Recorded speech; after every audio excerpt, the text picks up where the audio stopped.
తెలంగాణలో రాజకీయాలు అనూహ్య మరుపులు తిరుగుతున్నాయి. అనూహ్యంగా కొత్త పార్టీలు పుట్టుకురావడం ఇప్పుడు రాజకీయంగా ఆసక్తికరంగా మారింది. బీఆర్ఎస్కి దూరమైన ఒక పార్టీ పెడతారని ప్రచారం జరుగుతుండగా కాంగ్రెస్కి దూరమై మరొకరు ఇప్పటికే పార్టీ పెట్టారు. వారిద్దరే కవిత అండ్ మల్లన్న.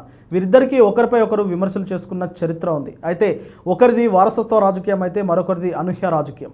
వాస్తవానికి తెలంగాణలో పలు పార్టీలు వచ్చినా కేసీఆర్ సారథ్యంలోని నాటి తెలంగాణ రాష్ట్ర సమితి, నేటి భారత రాష్ట్ర సమితి తప్ప ఈ పార్టీ కూడా క్లిక్ కాలేదు. రాష్ట్ర విభజన జరిగిన తర్వాత కూడా తెలంగాణలో అనేక పార్టీలు పుట్టుకొచ్చాయి, కానీ ఏ ఒక్క పార్టీ కూడా ప్రజాదరణ పొందలేదు.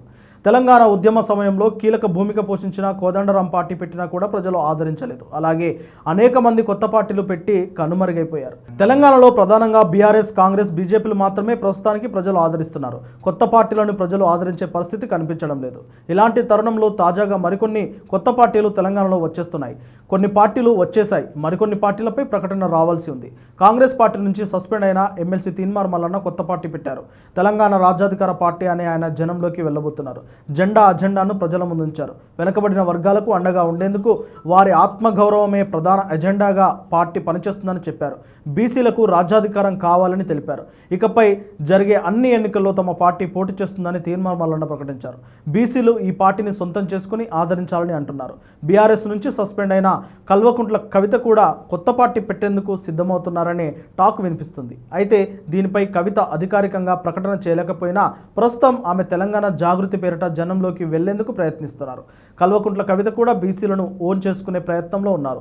బీఆర్ఎస్లో ఉన్న అసంతృప్తివాదులతో పాటు కేసీఆర్ కుటుంబాన్ని అభిమానించేవారు తనను ఆదరిస్తారని కవిత నమ్ముతున్నారు. అయితే తన తండ్రి స్థాపించిన బీఆర్ఎస్ను కాదని తండ్రి కేసీఆర్కు వ్యతిరేకంగా పార్టీ పెడతారా అంటే రాజకీయాల్లో ఏదైనా జరగవచ్చు. అయితే జూబ్లీహిల్స్ ఉప ఎన్నికల్లో మాత్రం ఇటు తీన్మార్ మల్లన్నకు చెందిన తెలంగాణ రాజ్యాధికార పార్టీ, కల్వకుంట్ల కవిత తెలంగాణ జాగృతి తరపున తమ అభ్యర్థులను బరిలోకి దింపే అవకాశాలు కనిపిస్తున్నాయని విశ్లేషకులు అంటున్నారు. త్వరలోనే జరగనున్న జూబ్లీహిల్స్ ఉప ఎన్నికల్లో తమ బలమేంటో చూపించడానికి ఈ ఇద్దరు నేతలు సిద్ధమవుతున్నారు. అయితే వీరి వల్ల ఏ పార్టీకి నష్టం, ఏ పార్టీకి లాభం అన్న చర్చ జరుగుతుంది. ఒకరు బీఆర్ఎస్ నుంచి సస్పెండ్ కాగా మరొకరు కాంగ్రెస్ నుంచి సస్పెండ్ అయ్యి వేరే పార్టీలు పెట్టుకున్నారు. వీరిద్దరి వల్ల ఎవరికి నష్టం, ఎవరికి లాభం అన్నది తేలాల్సి ఉంది.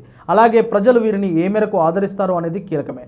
మల్లన్న యూట్యూబ్ వీడియోల ద్వారా కొందరిని ఆకట్టుకున్నాడు. ఒక వర్గం యువతలో కొంత ఆదరణ ఉంది. కాంగ్రెస్ అభ్యర్థిగా ఎమ్మెల్సీ అయ్యారు. అయితే ఆయన్ని అభిమానించేవారు, ఆయనను నమ్ముకునేవారు ఏ మేరకు ఓటరుగా మారుతారు అనేది కీలకం. అలాగే కవితకి వ్యక్తిగతంగా ఓటు బ్యాంకు లేదు.